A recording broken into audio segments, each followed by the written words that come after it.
is there a world in which NC State makes the playoff without getting the automatic qualifier in the ACC?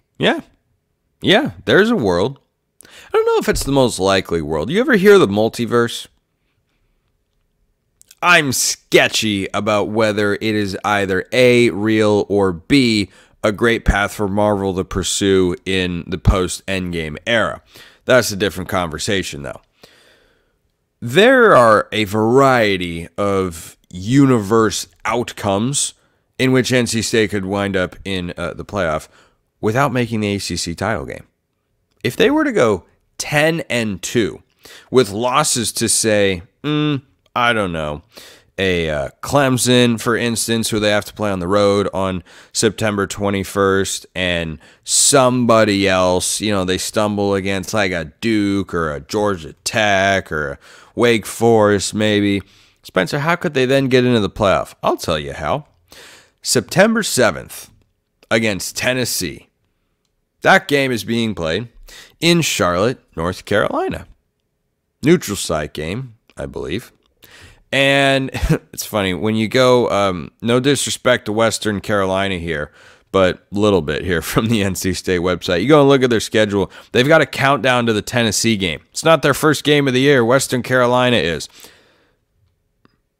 But why are you mentioning Western Carolina, Spencer? Because NC State is going to have the opportunity to have a tune-up, if you will. They'll kind of get loose. They'll kind of work out the kinks against Western Carolina. Then they'll play that game against Tennessee. I fully expect Tennessee to be a really good football team this year. And if you're NC State and you start your non-conference 3-0, beating Western Carolina, Tennessee in the Duke's Mayo Classic, and then Louisiana Tech at home, who they should handle no problem, I think you could lose to a Clemson and perhaps a good or decent, respectable, like Georgia Tech, Duke, Cal, somebody like that, right? Cal cross-country trip on the road. Bears have had a really nice offseason in the transfer portal. That 10-2 team can backdoor their way into the playoff. Now, can they get there easily?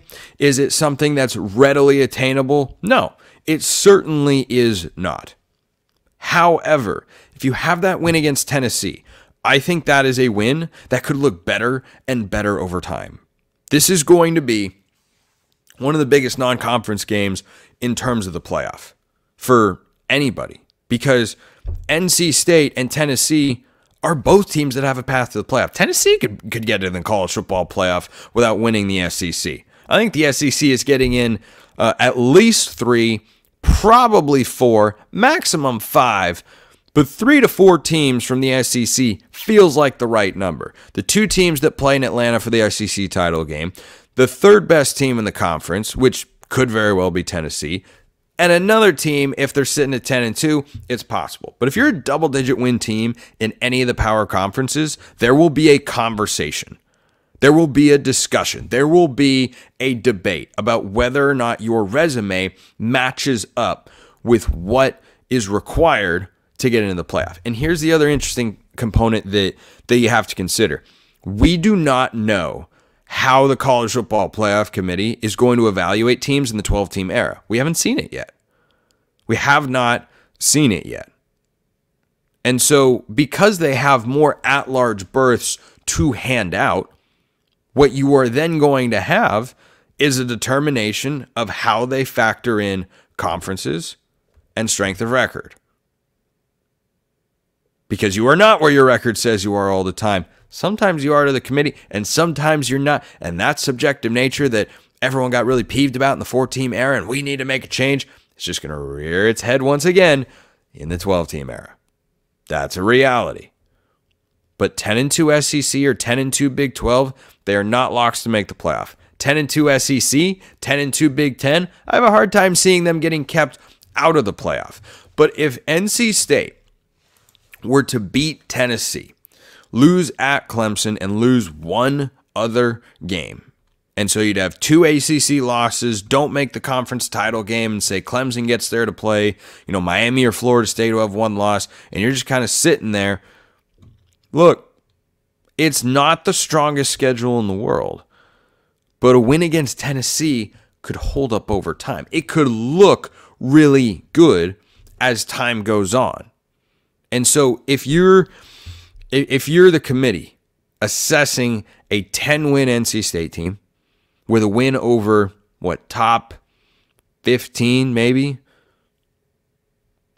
Tennessee, and then maybe you've got a close loss against top 10 Clemson, who's playing in the ACC title game, boy, that looked pretty good. We have seen on several occasions the committee value the type of loss you have. And maybe you got a crazy loss. Maybe you've got, to Clemson or anybody else. But 10-2, I'm just saying, it's possible. But the Tennessee game has to be won. A 10-2 game in which the Tennessee is lost, the Tennessee game is a loss. I don't see that getting into the college football playoff. However, it might get you into the ACC championship game, because if you're 10-2, but one of your losses is to Tennessee, that means you probably only have one loss. That means you would only have one loss in conference play. That's probably getting you to the ACC championship game. But if you're in there at 10-2, you probably have to win that game to make the playoff. 10-3 ACC.